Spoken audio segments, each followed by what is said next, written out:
How's it going, everybody, and welcome to my first manga review for the series of My Hero Academia. I am super excited that I finally get to start reviewing this series on my channel manga-wise, but I'm even more excited because I get to interact with all of you manga readers that are all the way caught up with the series of My Hero Academia. I had a blast binging and catching up with the series, going through all of the arcs, the introduction of all the new characters, and of course the new villains with this new villain Overhaul I find very, very interesting. But without further ado, without, blabbing on too much about, how much I enjoyed catching up with the series, let's talk about this week's chapter with 155 that goes by the title of Saviors, Rescuees, and a Hero's Whereabouts. Now, this chapter mainly pertains to the continuing of the fight between Deku and Overhaul. We cut away to Chrono and Aizawa and Night Eye within this chapter, but then of course, that cliffhanger, that last page of this chapter has our main female squad of Ryukyu,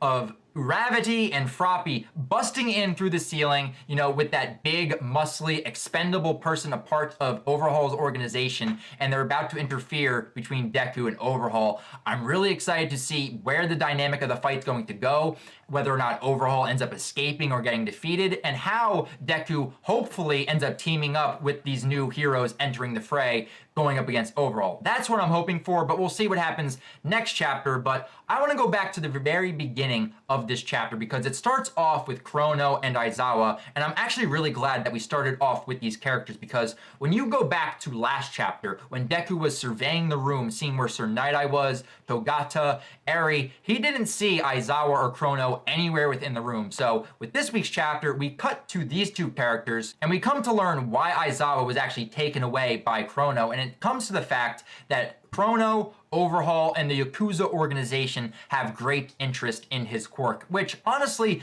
makes a lot of sense. When you have Overhaul producing these quirk-removing bullets that basically permanently erase your quirks, he would have great interest in a hero that could basically erase your quirk on eye contact. It makes a lot of sense. And the fact that he's basically telling him, it's like, you're not going to be able to move because I hit you with my quirk. And when we get a big explanation about how chronostasis, that whole thing works, and we get the reveal of his face. And besides the fact that he's got very handsome features, Horikoshi drew him very, very handsomely, but it's also the clock arms are a part of his hair. So he has hour hands, he has minute hands, and depending on which hand he hits you with affects your movement. So since Aizawa in this chapter was hit by the hour hand, for 1 hour he's going to be stuck at a pace slower than a snail, which honestly sucks for Aizawa right now. And also, if you didn't notice, it seems like he put bandages around his eyes so that way Aizawa can't see where he is, but also so that way he can't erase Chrono's quirk, when he looks at him. But another piece of, I think, valuable information even within these first 2 pages has to do with the little girl, Eri, and it comes from this little piece of dialogue right here.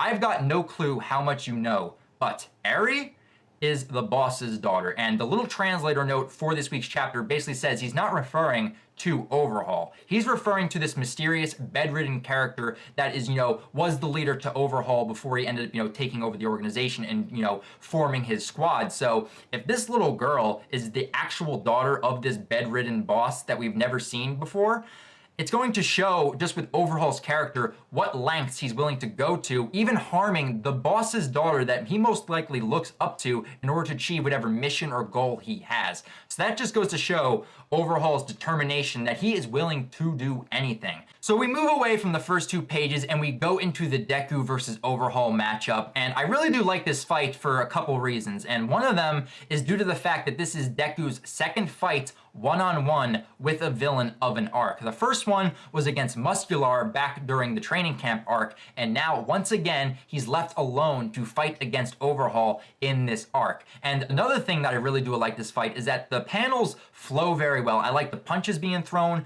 the kicks, but it's also that new smash that was introduced in the middle of this chapter. That Manchester kick smash delivered by Deku. It missed Overhaul, but it still was a very nice moment, and I'm sure a lot of people in England that are fans of My Hero Academia are going to get a nice kick Get it right there. A nice kick out of that smash call out, because usually Horikoshi ends up using like United States, Detroit, Delaware, but now he's moving a little bit more into the England side. So who knows what other names that were going to get dropped for certain smashes when Deku ends up using it. But I end up liking Manchester a lot because it involves kicking. Manchester United, a soccer team, kicking. It just makes sense. So I really do like that. But like I stated, Overhaul ends up dodging that kick. It shocks Deku, and then it's at this point that Deku ends up getting bombarded by like the disassembled and reassembled ground fragments by Overhaul, and is basically left in a very defenseless situation. And this is what ends up calling Eri back into the room when she's trying to escape with Togata. But all I have to say right now is I feel so bad for Togata, for Lemillion. Like, he is trying so hard. After losing his quirk, he still has that hero mentality. Even when his vision is all blurred and his body won't move anymore, he still has that hero persona that he just wants to save Eri out of this terrible situation. But even though he's trying his best, it's the trauma of the torture and the PTSD that Eri suffers for that ends up pushing her to go back into the room where Deku is fighting Overhaul. And the only reason she ends up going back is because Overhaul uses Deku's defenseless situation to his advantage. And it's when he ends up calling Eri back saying, "Because of you, I had to die again. Is this what you wanted, Eri?" She ends up coming back into the room, basically saying, "Stop this. If I come over to you, will you stop this fight? Will you end up healing everyone? Will everything just go back to normal?" And this has to do with the trauma and the PTSD that Eri suffers from by being under the care of Overhaul. And I really do like the effect too that Overhaul is speaking through the hand in his mouth. But besides that, I got a nice call out of Tokyo Ghoul within this chapter. Like, it brought me back to some early parts of Tokyo Ghoul, and it has to do with this line delivered right here. And I'll read it to you guys.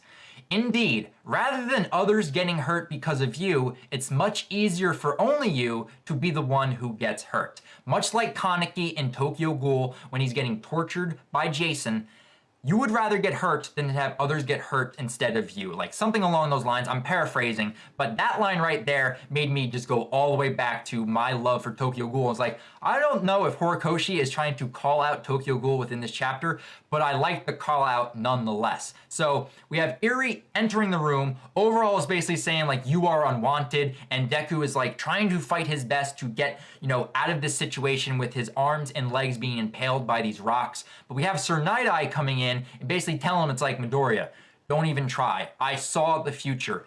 Both you and I are killed here," and Shisaki Overhaul ends up escaping. But Deku ain't having that. He basically grabs this rock. He's like, "Even if you think it's none of my business, you were crying. No one will die today." And he smashes the rock. He's like, "I will save you." And even though Sir Night-Eye, it's glad to see that he's still alive, by the way. I gotta mention that. He is still alive. But even though Sir Night-Eye is like, "Midoriya, you don't understand. This is where we have the climactic moment."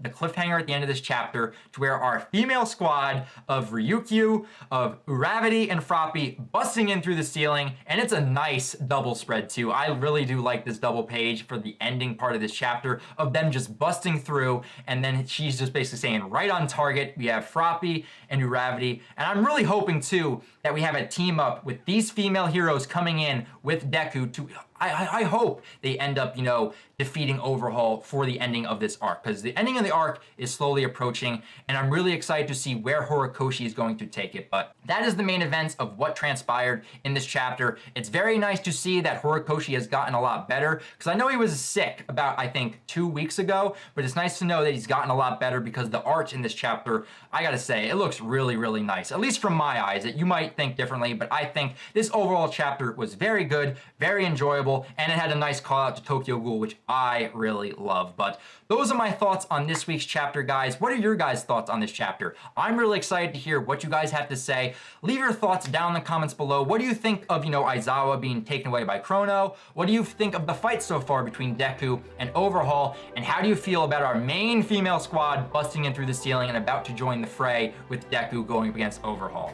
Leave your thoughts down in the comments below, and I look forward so much to bringing you guys next week's chapter 156. But until then, I'll talk with you guys later. And remember, guys, plus ultra. See you guys later.